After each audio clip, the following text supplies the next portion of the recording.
Түнде аяушылықты білмейтін хайуан, күндіз қарапайым адам, вервольф. Шығыс Европа елдерінде мифологиялық аңызға айналған хайуан. Вервольфтың көп кездесетін түрлері ликантропия. Бұл діннен айырылған адамдарға Құдайдың берген қарғысы. Ликантропияны емдеу мүмкін емес. Бұл ауруға шалдыққан адам өз қалаусыз түнде толық айтылғанда қасқырға айналады. Екінші түрі бар. Ол мыстандар. Өз қара сиқыры арқылы кез келген уақытта кез келген жануарға айналады. Вервольф ешқашан қартаймайды, өйткені олардың дене клеткалары регенерация арқылы жаңарып тұрады. Бірақ сонда да ол өлімді жан.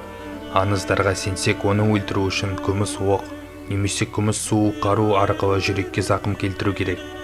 Қасқырға айналудың көп түрі бар. Бұл сиқыр арқылы Құдай қарғаса, қасқыр тістеп алса, қасқырдың миын жесең, қасқырдың етін жесе, қасқырдың терісінен жасалған киім кию арқылы қасқырға айналуға болады.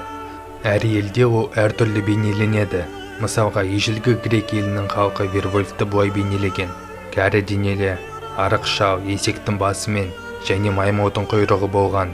Мен сіздерге 16 ғасырда сенсациялық үлкен дау туғызған жағдайды айтып беремін.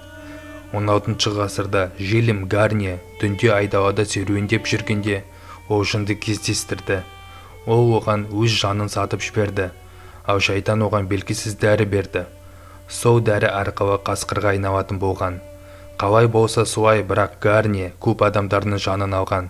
Ол бірнеше адам өлтіріп, әйелдерді зорлап, сәбилерді өлтірумен айналысқан, және ол өз құрбандарын жейтін болған. Бірнеше оқиғалардан соң халық бірігіп, бұл хайуанды ақыр соңында ұстап, оны өлтіріп, терісін отқа тастаған. Ал сіздер қалай ойлайсыңдар? Қасқыр адам шынымен де бар ма? Мүмкін олар біздің арамызда өмір сүріп жүрген шығар. Жауаптарыңызды комментарийға жазсаңыз болады. Ал мен сіздермен қоштасамын. Бұл бейнеролик ұнаса лайк бас.